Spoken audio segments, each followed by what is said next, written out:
Nomás decir que lo que hacemos casi no importa tanto a conocer por qué lo hacemos, ¿verdad? Y como cristianos, gracias, hermano. Lo que me ha fijado, especialmente en América, especialmente con los americanos, lo miro con los que hablan inglés, los anglos, que la mayoría dicen somos cristianos, ¿verdad? Aquí en América no pueden ni tirar una piedra sin pegar a alguien que dice que soy cristiano. Pero no entienden qué quiere decir. Te dicen soy cristiano, ¿por qué? Pues porque creo en Jesucristo, creo en Jesús como mi Salvador. Ok, eso está bien, pero ¿qué más quiere decir? Porque hay muchos que dicen esas cosas. Yo creo en Cristo. Y hay muchos aquí hoy, en esta comunidad, en este mundo, que no saben en verdad qué es que creemos como cristianos, qué son los fundamentos, los esenciales de ser un cristiano. Hay unos que dicen, pues es la Biblia, la palabra de Dios. Y fíjate que esta sí es la palabra de Dios. Esta palabra tiene todo lo que necesitamos para vida, para salvación, a saber cómo a vivir como cristianos y darle gloria a Dios. Pero esta Biblia también, solo así, usan unos que no son cristianos. Pueden usar esta misma palabra para hacer daño, para hacer lo mal. Tenemos que entender qué es que creemos, qué son los lentes en que miramos la palabra de Dios. Una de las cosas que creemos, la semana pasada la pastora Rosa habló de Dios el Padre. Y muy bonito explicó lo que creemos, que Dios es Padre, que eso es un fundamento de cristiano. Pero también creemos que Jesucristo, en un solo Señor Jesucristo, Hijo único de Dios, nacido del Padre antes de todos los siglos, Dios de Dios, luz de luz, Dios verdadero de Dios verdadero, engendrado, no creado, de la misma naturaleza del Padre.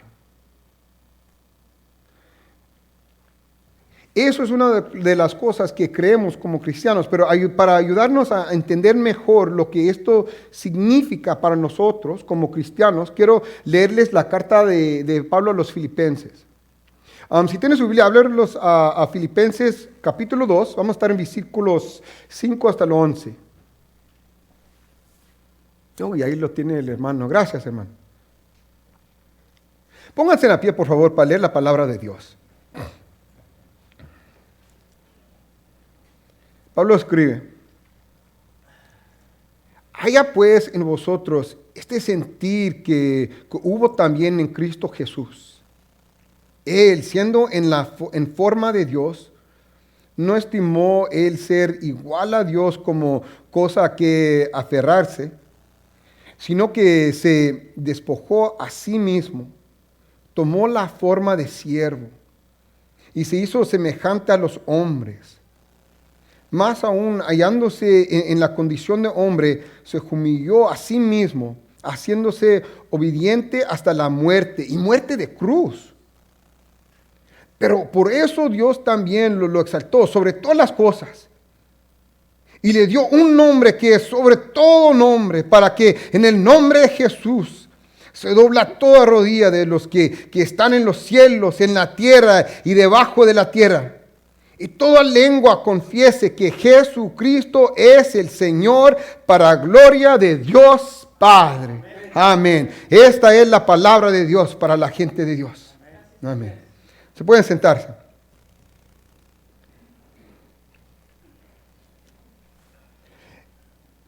Es posible que usted haya leído esto o escuchó esto antes, pero este pasaje a menudo se conoce como el himno de Cristo. Se llama así porque se cree que es un himno o un tipo de credo que se leyó en todas las iglesias antes de que Pablo escribiera esta carta. Es decir, que esta parte no es algo que Pablo escribió original. Es un himno, un credo que las iglesias ya repetaban, ya confesaron. A decir, mira, andamos aquí juntados, y esto antes que hacemos nada más, quiero que confesamos lo que es que creemos, para que sabemos ¿Qué andamos haciendo? Para que sabemos en qué enfoquizamos, en qué nos estamos enfocizando. También como cristianos en veces nos juntamos y confesamos el credo de los apóstoles, lo que creemos, para que cuando gente viene sabe, mira, estás aquí, está bien, pero tienes que saber que esto es lo que creemos. Estas son las cosas que confesamos juntos como pueblo de Dios, y estas cosas son las cosas que nos separan, que dicen, esto es lo que cree un cristiano y lo que está afuera hace uno que no es cristiano. Estas cosas confesamos, creemos. Y es importante entender que en el primer siglo, en la primera iglesia cristiana, que también tenían cosas que confesaron. Esto es lo que creemos. Y especialmente, ¿qué es que creemos de Cristo? Se cree comúnmente que Pablo está citando una confesión que se hizo en las iglesias. Este himno se usaba durante de la oración para recordar a los adorándoles que creían hacer lo que es que creían acerca de Jesús. En cualquier caso, es la historia maestra de Pablo de quién es Jesús y cómo nosotros como creyentes debemos entenderlo. Porque no es suficiente a creer en Jesús. No es. En inglés dice muchas veces, all you have to do is believe in Jesus. Todo lo que tiene que ser en creer en Jesús. Ok, pues eso está bien, pero ¿cuál Jesús? Yo tengo un tío Jesús, yo creo en él, eso no me va a salvar. No es importante a creer, o no es suficiente a creer en Jesús. Es importante a creer en el Jesús de la Biblia, como dice la Biblia. En el Jesús en que habla Pablo aquí. Por eso dice esto, porque es importante entender. No es suficiente decir yo creo y tengo fe en Jesús. Se tiene que decir, estos son las cosas que creemos de Jesús. Estas cosas son lo que significa la diferencia de Jesús que adoramos y Jesús que sea mi tío, o Jesús que es el Dios de los mormones, o Jesús que es el Dios, o el profeta de los musulmanes, de lo que sea. Que hay diferente gente y no creemos lo mismo. ¿Entienden? Ok. ¿Y por qué se importa cómo pensamos de Cristo Jesús? Porque lo que creemos acerca de Jesús moldea directamente nuestra relación con Él. ¿Entienden?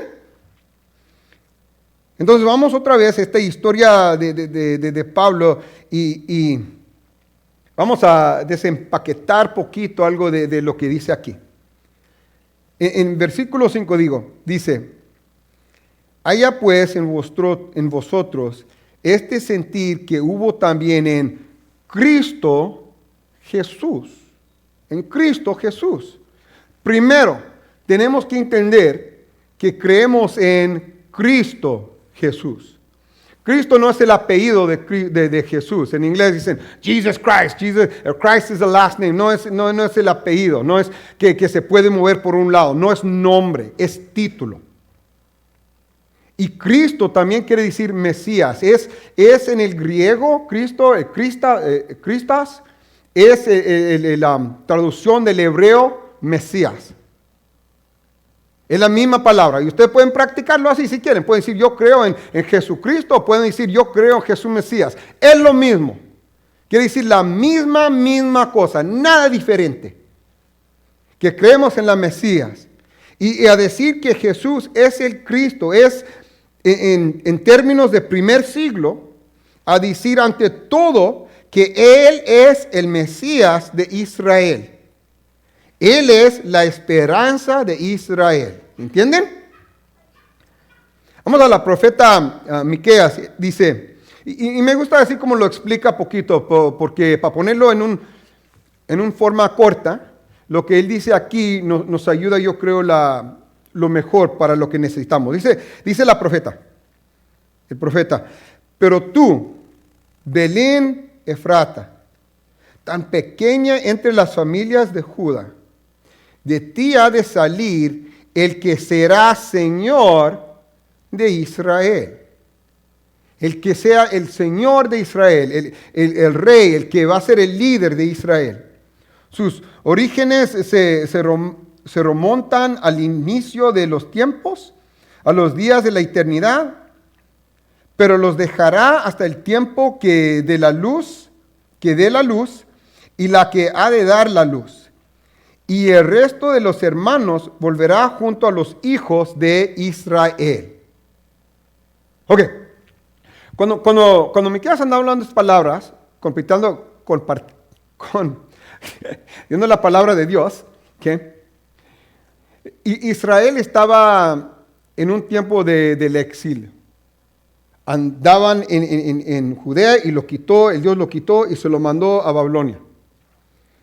Y ya no tenían identidad, ya no tenían casa, ya no tenían su propio lugar donde podían ser un pueblo. Y el profeta le anda hablando diciendo, mira, el Dios va a mandar un rey, alguien que va a venir. Y no va a ser como los reyes, ni hasta David, que no podía hacerlo.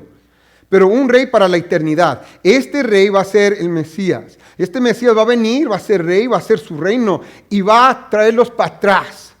Los va a reunir a todos, a traerlos para ser el pueblo de Dios, para tener su propia identidad con Dios. Y también a tener un lugar que somos aquí en el reino de Dios. Y para eternidad también. Y no nomás para unos que sean parte de esto para los judeos, pero también para los gentiles. Mira, hay unos aquí que son judeos, que eran judeos, que pueden mirar su familia y decir, yo puedo mirar que mi familia vino desde Abraham. Yo creo que no hay ni uno aquí porque somos gentiles. Y gracias a Dios de lo que hizo el Mesías, porque el Mesías dijo que no nomás ellos, pero los hermanos, nosotros también, podemos venir a ser parte de este pueblo. Y esto es importante porque cuando dice el pueblo de Israel, y quiero que entiendan esto, porque la cultura, y hay muchos que tenemos una teológica que está, como digo, modelado por la cultura. La cultura nos enseña que cuando la Biblia habla de Israel es importante entender que Israel es una nación y tenemos que orar por Israel y ayudar a Israel porque es lo que Dios quiere. Este acto político, una nación allá y todo que está pasando allá en el este. Pero el pueblo de Israel no tiene nada que ver con un país en el Medio Oriente. Nada. Eso es algo que dice la cultura. Es algo falso. ¿Ok? En la palabra de Dios, en la Biblia, Israel es el nombre del pueblo de Dios. Fíjate, ¿qué dijo? Vamos a quitar Israel de Egipto. No quitó una tierra, un país, quitó la gente, el pueblo de Dios. La gente es Israel, no una nación político. ¿Ok? No hay nada cuando dicen, hay pastores que tenemos que orar para Israel, ayudarle a Israel, yo me paro con Israel. Eso no viene de la Biblia. La Biblia no conoce ni eso. La Biblia nomás habla de Israel como el pueblo de Dios, solamente. ¿Ok? Ok. Es muy importante entender eso, porque eso significa que con la venida de la Mesías hay un medio para que todos se conviertan en ciudadanos del reino de Dios, a su pueblo, a ser Israel, un nuevo Israel. Nosotros somos el pueblo de Dios, ¿amén? Y si somos el pueblo de Dios, Israel es el pueblo de Dios por la palabra de Dios. Entonces somos el nuevo Israel de lo que está hablando. Dice también, ok, vamos a seguir en versículo 4. Y él se levantará y los apacentará, gracias hermano, con el poder de Jehová. Ok, el poder de Jehová. Aquí esta palabra Jehová vamos a volver tantito también, porque nosotros entendemos Jehová es que el nombre de Dios, ¿verdad? La palabra Jehová que tienen en sus Biblias, en español dice Jehová, en inglés no tiene Jehová. En inglés tiene Lord, pero lo tiene en capítulos. Porque eso significa que hay una palabra allí que no quieren traducir. Y ahorita le explico más de eso, pero nomás se acuerden eso. con la grandeza del nombre de Jehová, su Dios, y morarán seguros, porque ahora serán engrandecido hasta los confines de la tierra. Él será nuestra paz. Él, el Mesías, será nuestra paz. Por mucho que cada persona busque la paz en sus vidas, me pregunto cómo es que podemos tan fácilmente dar por sentada esta verdad. Que Él será el de la paz. Él es el paz que buscamos, el Mesías. Y cuando decimos que creemos en un Señor Jesucristo, queremos decir que tenemos un solo rey, ¿ok? Y que Él no es un rey ordinario, Él es el Mesías. Él es nuestra fuente de paz. Y Él, Cristo Jesús, nos alimenta en la fuerza del Señor, en la fuerza de Jehová. Esta palabra, Jehová, que miramos en la Biblia, es la palabra que se llama el tetragramaton. La tetragramaton son cuatro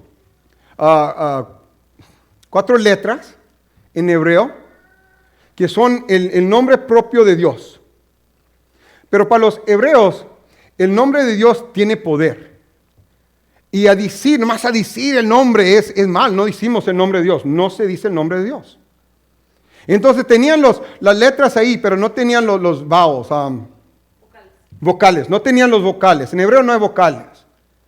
Y no lo metieron para que nunca lo dijeran. Y hasta hoy, si tienen la Biblia o tienen pues a leer de aquí de Mequías, si se lo da a un judeo cuando lo lee en hebreo, lo lee y cuando llegue ahí va a decir Adonai. Adonai solamente quiere decir mi Dios.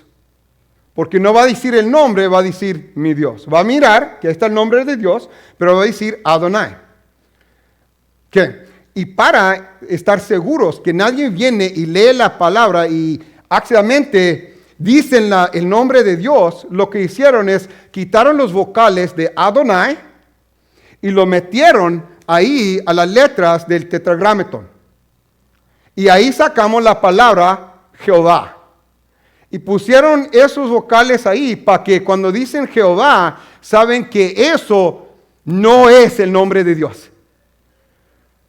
Y para por ejemplo, los testigos que piensan, pues se tiene que decir el propio nombre de Dios es Jehová. Ellos, porque no entienden la historia, no saben, no han entendido, andan adorando un nombre que cuando ponieron ahí, lo ponieron porque sabían que este es algo que no puede ser el nombre de Dios.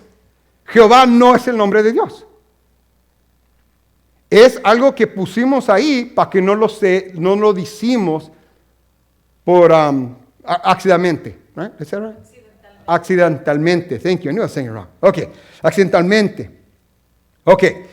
Pero esta palabra también es importante. El tetragramaton, donde miren la palabra Jehová, ahí quiere decir que ahí está el santo nombre de Dios. Es el nombre por encima de todos los nombres que los judíos ni siquiera dirán en voz alta. Este es un detalle importante para nosotros porque también como cristianos creemos que Jesús es nacido del Padre antes de todos los siglos, Dios de Dios, luz de luz, Dios verdadero de Dios verdadero, engregado, no creado, de la misma naturaleza del Padre. Y en Filipenses dice Pablo, Él siendo en la forma de Dios. No estimó el ser igual de Dios como cosa que aferrarse.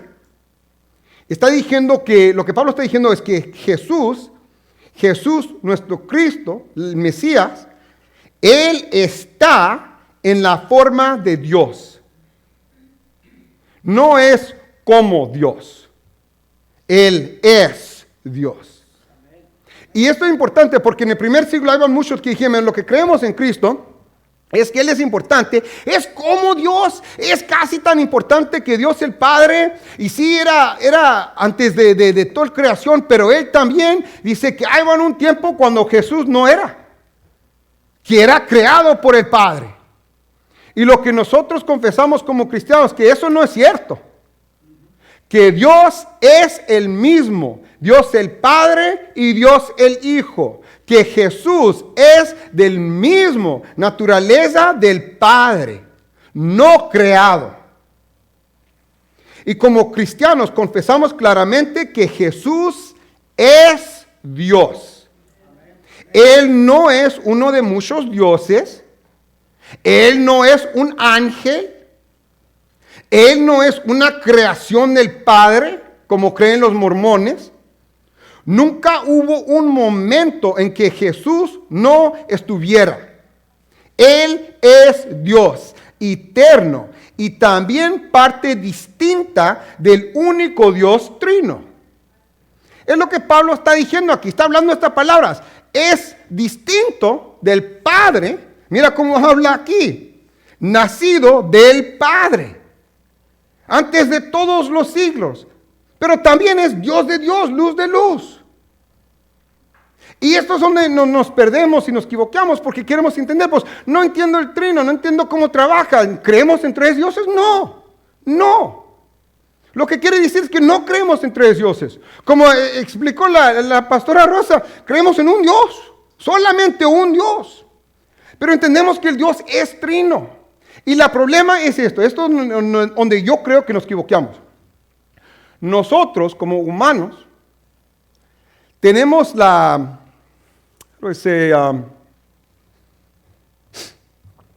una capacidad, la tendencia a hacer Dios en nuestra imagen. El Nietzsche dijo que en el principio Dios creó humanos en su imagen y luego los humanos return the favor. Le regresaron el favor. Right? Es lo que hacemos. A nosotros nos gusta personificar a Dios. A decir, mira, creo en Dios, yo creo que tú eres grande, eres bien, eres Dios, está bien. Pero si yo no puedo entender algo y es pasado de mis límites, entonces usted tampoco lo puede ser. Yo no puedo entender cómo uno puede ser único, distinto y también ser parte de un trino. Que eso tiene que ser tres dioses. ¿Por qué? Pues porque así creo yo y yo no puedo entender eso. Y si yo no lo puedo entender, usted no lo puede ser. Es lo que andamos haciendo. Pero fíjate, quiero que saben algo. Tú sabes que el Dios es más grande que usted. Que el Dios es bastante más grande que usted y usted no va a entender Dios. Y que el Dios no es un humano como nosotros, no tiene límite. Para el Dios, Él puede ser Dios trino y único, uno solo al mismo tiempo. Y eso es solo lo que quiere decir la Trinidad. Quiere decir que nosotros creemos la palabra de Dios, que Él está hablando de distintos, que hay Padre, Hijo y el Espíritu Santo, distintas personas, pero también un Dios. Pero dije, no, Dios, tú no puedes hacer algo que yo no puedo entender porque yo soy más grande que usted, Dios. Y no dijimos eso en voz alta, pero es lo que andamos entendiendo. Y hay iglesias que enseñan así. No se puede ser. ¿Por qué? Porque yo no lo puedo entender. Si usted puede entender todo de Dios, usted es más grande que Dios. El Dios, Jesús es Dios. Es eterno y es parte distinta del único Dios trino. Dice Pablo, sigue, sino que se despojó a sí mismo, tomó la forma de siervo y se hizo semejante a los hombres, más aún hallándose en la condición de hombre, se humilló a sí mismo, haciéndose obediente hasta la muerte y muerte de cruz. Oye, esto es muy importante, es bien importante, tan importante que vamos a esperar 2 semanas para hablar de esto, pero vamos a volver en 2 semanas, ¿ok? Pero esta parte es muy importante, ¿ok? Pero en 9 dice, por eso, por esta parte que es muy importante, que vamos a hablar en unas 2 semanas, ¿ok? Por eso, Dios también lo exaltó sobre todas las cosas y le dio el nombre que sobre todo nombre. Ok, andamos en la iglesia. Y si yo tengo una pregunta en la iglesia, ¿qué siempre es la respuesta? What's the answer? Pues es Jesús, ¿verdad? Si no sabe qué es Jesús. Yo una vez andaba con unos jóvenes en Nuevo México de la iglesia, y uno de los jóvenes, Jordi, le iba a dejar el campamento. Dije, tengo que dejarlos porque tengo que hacer un examen para un clase que tengo. Ahorita vuelvo, es un examen de matemáticas y andaba estudiando. Y me dijo Jordi, pero me dijo en inglés, mira, pastor, if you don't know the answer, ponle Jesus, because Jesus is always the answer. ¿Es la verdad o no? Si no sabes, ponle Jesús, porque Jesús siempre es la respuesta, right? It's always the answer. Y nosotros hoy, 2000 años después en un país cristianizado como los Estados Unidos, es natural leer esto y pensar que, pues, dado que Jesús es la persona que andamos hablando aquí, y Jesús es el nombre de esta persona, y sabemos que Jesús siempre es el answer, right? Siempre es la respuesta. Y entonces, el nombre por encima de todos los nombres tiene que ser Jesús, ¿verdad? No, eso es falso. Déjale explico. Esa creencia se llama una interpretación anacrónica. ¿Saben esa palabra? Anacrónica. Anacrónica, thank you. Wrong one, not the anacrónica. Quiere decir que andamos entendiendo algo afuera de su tiempo. Y es lo que hacemos, porque somos humanos y lo que entendemos es lo que está enfrente de nosotros. Significa que estamos interpretando algo a través de la lente del periodo de tiempo equivocado. Y fíjate que Pablo escribió esto en el siglo I, hace 2000 años. Y se lo escribió a un pueblo que estaba muy bien versado en las culturas y tradiciones judías que los rodeaban. De la gente aquí, ¿cuántos de nosotros estamos bien estudiados en esas cosas? De la vida y las tradiciones de los judeos. No hay ninguno de nosotros, ¿verdad? Y eso será el problema, porque mira, Cristo Jesús era judeo. Y Pablo está hablando a una iglesia hecha de judeos que ahora creen en Cristo como su judeo Mesías. Y porque nos falta esta parte, donde tenemos este vacío, si quiere decir, nosotros lo llenamos con lo que nosotros entendemos de este tiempo. Pues Jesús tiene que ser el answer, vamos a poner Jesús, es Jesús. Pero en este tiempo, si le preguntarás a cualquier judeo cuál es el nombre encima de todos los nombres, el judeo te enseñará al tetragrama. Y va a decir, pues eso es lo que decimos Jehová o Yahweh, el santo nombre de Dios. Y este santo nombre de Dios es el nombre que está por encima de todos los demás nombres. Entonces lo que Pablo está diciendo, que en este credo o himno, él no está diciendo que Jesús es el nombre por encima de cualquier otro nombre. Él está diciendo que Jesús es el Dios de Abraham y tiene exactamente la misma autoridad y poder de Dios el Padre. Y esa cosa se puede pensar que es insignificante, pero significa mucho. Porque ahora en este tiempo no andamos muy estudiados y no tenemos no quiero decir la capacidad, pero no tenemos las ganas a entender las cosas de Dios, a aprenderlos. Queremos venir a aprender lo que tenemos que aprender, lo menos. Hice una oración, vine, me bautizaron, yo creo que estoy bien, voy a la iglesia cada ratito cuando tengo tiempo, pero no importa. ¿Y sabe cómo yo sé que no importa? Cuenta cuánta gente hay aquí y cuántos menos vienen al servicio dominical, a los estudios dominicales, a los miércoles. Porque esos tiempos serán más importantes, porque en esos tiempos es donde aprendemos de Dios. Esto aquí, lo que hacemos, este culto, Es donde juntamos y todo lo que aprendemos traemos aquí y lo usamos para que podamos dar adoración de Dios. Pero ¿por qué no queremos ir a la escuela dominical? No queremos venir miércoles. Yo no quiero estudiar la palabra. Ya con eso tengo con el servicio. Tenemos que gastar el tiempo que pusimos para darle adoración a Dios. Y lo tenemos que gastar aprendiendo cosas que ya we should have learned already. ¿La verdad los hice bien? Ok. Ándele. Mira. Jesús es el Dios de Abraham. Tiene exactamente la misma autoridad y poder de Dios el Padre. Jesús, lo que está diciendo Pablo, lo que está explicando, es que Jesús es la segunda persona de la Trinidad. Está hablando en algo que para nosotros nos puede confundar. ¿Cómo está hablando que Dios hizo esto, pero también es Dios? Que Dios le dio el nombre que está arriba de todo nombre, si Él tiene el mismo nombre. Está hablando de Trinidad, que es distinto, pero también lo mismo. Pablo está explicando algo que todavía no tienen palabra, que no han creado la palabra Trinidad. Él está explicando lo que Él mira. Lo que Él sabe es cierto por la palabra de Dios y por su experiencia. ¿Y por qué Jesús es igual al Padre?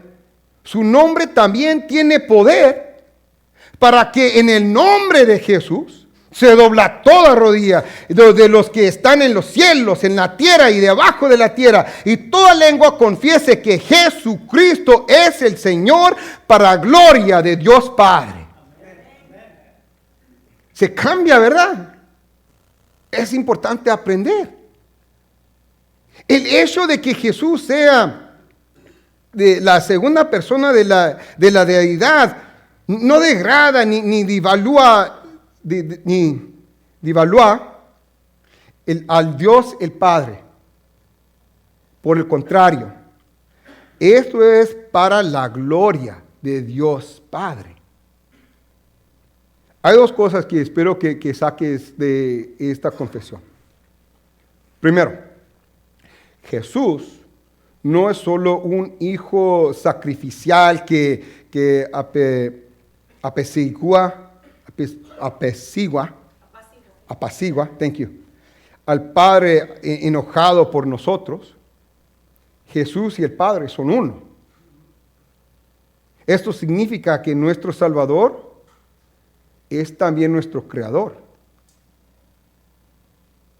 Que nuestro Rey es Dios mismo. Que Jesús es Señor. Y la segunda cosa que espero que estés empezando a ver es la importancia de la Trinidad. Porque la Trinidad nos recuerda que Dios no es humano y no está limitado por las cosas que nos limitan a nosotros. Dios es uno, confesamos eso. Y Dios es trino, confesamos eso. Y Dios es comunidad. Él es el individual y también comunal. El amor que el Padre y el Hijo comparten es el mismo amor que debemos compartir unos con otros como iglesia, como el pueblo de Dios, el cuerpo de Cristo. Y amigos, fíjate que no podemos, por nuestra propia confesión, ser discípulos de Cristo si no estamos en comunión con la iglesia. Quiero invitarle al equipo de oración que vuelven. Y quiero invitar también a los hijieres que vengan. Y vamos a continuar adorando a Dios, pero lo vamos a hacer con la Santa Cena. Con la Santa Cena,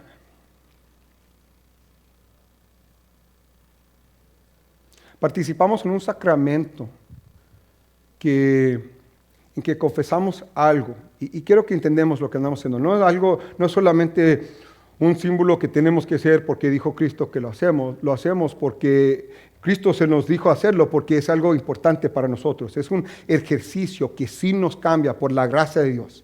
Realmente nos cambia. Pero tenemos que entender qué dice, qué significa. También se llama el comunión, ¿verdad? Porque confesamos como cristianos que estamos en comunión con toda la comunidad, al pueblo de Dios. Que aquí andamos adorando a Dios en el culto, pero también hay otros en el mundo que están adorando. Pasa, sí. Que mientras que andamos aquí, estamos parte de una iglesia más grande, y no nomás nazarenos por el mundo, pero también con las bautistas, con los metodistas, con los pentecostes también, que andamos juntos, todos, somos un pueblo de Dios en comunión. Y también, y no nomás nosotros, con los millones y billones de gente en el mundo, que andan adorando en el culto, en el servicio de Dios. Pero dice la Biblia también en Apocalipsis que cuando adoramos a Dios, que también los santos en el cielo, ellos mismos también dan adoración con nosotros. Estamos en comunión con toda la iglesia de Dios, porque la iglesia de Dios, el cuerpo de Dios, no tiene un fin, no tiene límites. Y es por eternidad. Eso es de salvación también. Nuestra salvación es que somos traído entre el pueblo de Dios para la eternidad. Siempre y por siempre, aquí en este mundo, cuando nos morimos en el cielo de Dios, también ahí con los otros santos. Y cuando vuelve Jesús y trae su reino otra vez para eternidad, vamos a ser el pueblo de Dios, un pueblo, un cuerpo, una mesa. Y en el noche que fue torcido, que sabía que iba a morir, Cristo se sentó con los discípulos en la mesa. Cristo en su físico, realmente estaba ahí con ellos. Y nosotros como cristianos confesamos que Dios es omnipresente, que está aquí. ¿Creemos así o no? Y pero nos portamos como está aquí. Y si creemos que está aquí, cuando participamos en este sacramento, lo que estamos haciendo también es que nos sentamos como un pueblo en una mesa donde Jesucristo literalmente está sentado con nosotros. Y se sienta ahí y nos invita a nosotros como hijos, heridos de Dios, con millones y mil de millones. Y con cada asiento, el mismo valor. Cada uno, hijo, hija de Dios. Y participamos viendo gloria, que podemos ser eso, uno y cada uno, no importa de dónde venimos, no importa de qué tenemos, pero cada uno comiendo y tomando lo mismo cuerpo, el mismo sangre de Dios. Y pero también lo oramos por los que están vacíos. Que hay asientos que se tienen que llenar, que hay unos que no conocen, que tienen la oportunidad a ser parte de este pueblo. Entonces en esa noche dijo Cristo, mira, quiero que hagan lo que yo hago.